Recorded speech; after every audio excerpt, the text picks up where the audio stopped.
Bienvenue Pierre Péchou au micro de Vers d'autres cieux. Bonjour Oscar, chers auditeurs, bonjour. Merci de nous rejoindre une nouvelle fois. Je rappelle que vous êtes pasteur, conférencier, chroniqueur sur cette antenne. Vous nous accompagnez à travers des réflexions bibliques et aujourd'hui vous nous proposez de nous arrêter sur un passage, sur un texte que vous avez choisi dans le livre du prophète Ézéchiel au chapitre 36 et au verset 22. Voici donc ce que dit ce texte. « Ainsi parle le Seigneur Dieu, ce n'est pas à cause de vous que j'agis de la sorte, maison d'Israël. C'est à cause de mon nom sacré que vous avez profané parmi les nations où vous vous êtes rendus. » Donc Pierre Péchou, quand Dieu dit « ce n'est pas à cause de vous que j'agis de la sorte », de quelle sorte Dieu agit-il ? Oui, on n'a pas le contexte du verset, c'est difficile à comprendre.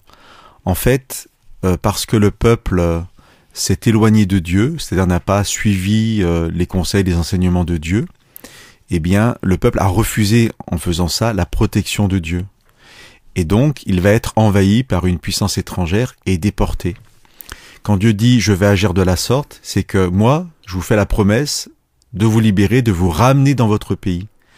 Et quand il dit « ce n'est pas à cause de vous », on peut le comprendre, vous n'êtes pas la cause de cette libération. Dit autrement, peut-être encore plus simple, c'est pas grâce à vous si je vais vous libérer, parce que vous me refusez dans votre vie.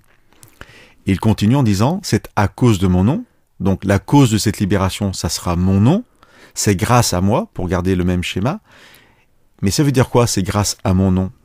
Ça veut dire, c'est grâce à ce que je suis, à qui je suis.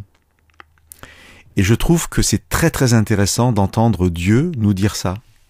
Dieu nous dit aujourd'hui, je vais vous bénir, je vais être une bénédiction dans votre vie, je vais vous libérer, je vais vous sortir de situations difficiles, mais alors c'est pas du tout grâce à vous, vous n'êtes pas la cause de cette bénédiction parce que vous continuez parfois à me refuser dans votre vie.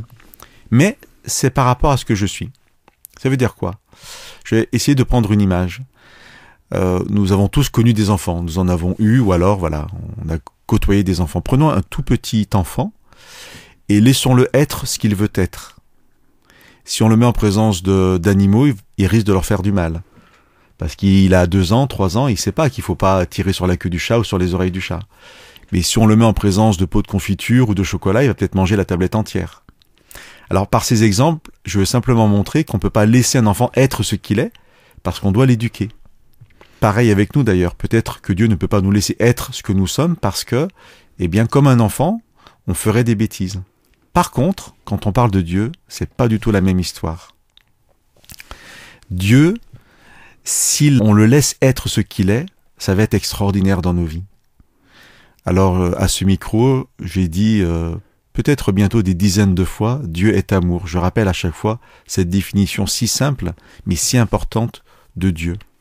Dieu est amour, mais Dieu est bénédiction, Dieu est vie, Dieu est résurrection, Dieu est réparation. Vous pouvez choisir tous les termes positifs et vous pouvez les donner à Dieu. Ce texte nous dit, Dieu nous fait la proposition à travers ce texte, est-ce que vous me laisseriez être qui je suis pour que je puisse agir pleinement? Et si jamais ce n'est pas le cas, finalement Dieu prend les choses à son compte et se révèle. Oui, mais il se révèle à un moment où nous sommes dans la détresse. Là, le peuple est dans la détresse. C'est peut-être pédagogique aussi, parce que Dieu s'est révélé, Dieu a donné une instruction, enfin un enseignement, des révélations à travers des prophètes. Et quand le peuple dit, bon, c'est sympa Dieu, mais non, nous, ça nous intéresse pas.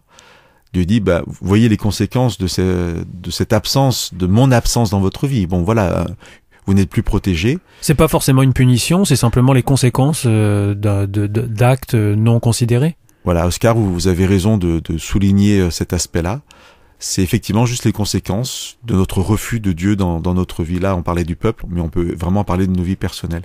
Mais à un moment, Dieu dit non, là, vous allez trop loin et moi, je veux pas que vous soyez trop en danger parce que je vous aime, voilà. Donc, je vais agir, mais pas grâce à vous, grâce à ce que je suis. Et donc voilà, on va insister lourdement là-dessus, parce que je pense que la proposition est très intéressante, et ça peut être une façon nouvelle d'aborder notre relation avec Dieu. Cette proposition est la suivante. Dieu nous dit, laissez-moi être qui je suis, qui je veux être dans votre vie. Alors que nous puissions entendre cette proposition, cette demande de Dieu, et qu'on puisse surtout nous émerveiller sur les libérations que Dieu nous apportera dans nos vies personnelles, parce qu'il pourra être vraiment ce qu'il est dans nos vies.